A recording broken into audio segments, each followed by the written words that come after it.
Welcome to the land of treasure and adventures, Alaska. Nakakamangha ang kanilang mga tanawin. Sa sobrang ganda, tila ito'y nasa isang painting. At tuwing winter, nagtatransform ang lugar na tila ito'y nasa ibang mundo. Pero sa tingin nyo ba dito nanggaling ang gatas na Alaska? Hindi po, dahil ang Alaska Milk ay isang Filipino brand at walang koneksyon sa State of Alaska. Pero tulad ng tagline ng Alaska Milk, wala pa ring tatalo sa Alaska. Ang mga residente ng State of Alaska ay makakapagsabi ring wala pa ring tatalo sa Alaska. Bukod kasi sa wala silang personal income tax, lahat ng residente ng Alaska ay binibigyan ng kanilang gobyerno ng libreng pera taon-taon. Sana all! Bata, matanda, lahat makakatanggap. Noong 2022, ang bawat isa ay nakatanggap ng $3,284 o nasa 179,000 pesos. Pero saan nga ba nanggaling ang libreng pera at bakit sila namimigay nito?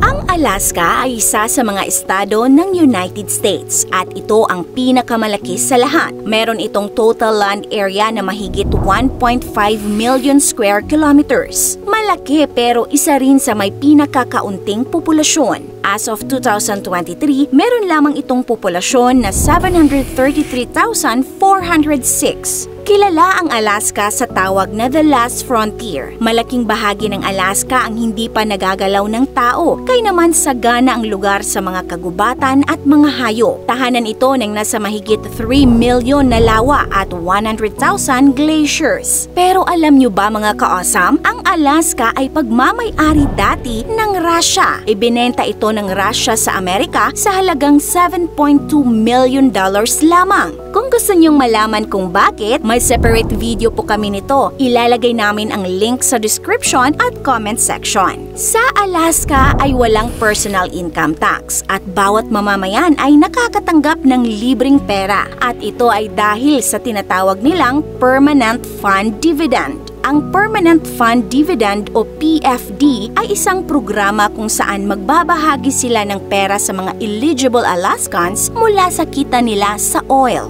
Nagsimula ito noong may nadiskubring malaking oil field sa Alaska taong 1968. Tinatayang aabot sa 13 billion oil barrels ang pwedeng makuha dito. Kaya naman kumita ang Alaska ng nasa $900 million o 3.5 billion pesos mula dito noong 1969.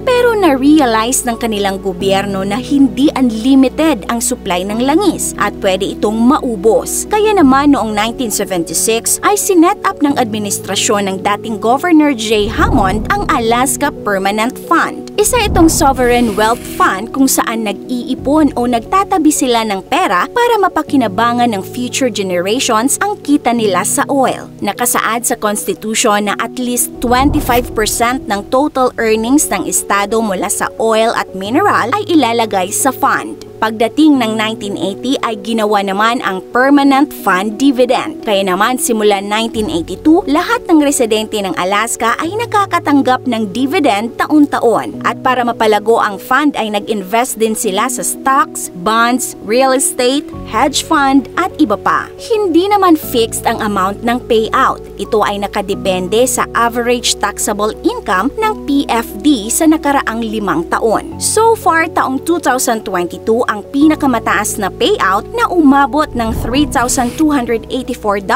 o nasa 179,000 pesos bawat residente. Pero take note, ang makakatanggap lang ng pera ay yung mga taong nag-apply sa programang ito. Paano nga ba mag-apply at ano ang mga requirements? Taon-taon ang pag-a-apply para makatanggap ng dividend. Ang normal application period ay mula January 1 hanggang March 31. Ang tanging requirements lang ay dapat 1 taon ka nang nakatira sa Alaska bago ka mag-apply at plano mong magstay sa Alaska ng mahabang panahon. Lahat ay pwedeng mag-apply maliban sa mga taong nabilanggo dahil sa felony. Although minsan maliit lang ang halagang nakukuha ng mga residente, ay thankful pa rin sila dito. Dahil sa PFD ay napababa ang poverty rate ng Alaska. Malaking tulong na ito sa mga residente, lalo na sa mga senior citizens. Nakakatulong ito sa kanilang retirement funds at paghahanda para sa winter. Ginagamit nila ito pambili ng mga pagkain, pambayad sa renta at mga utang, at ang iba ay sinisave nila.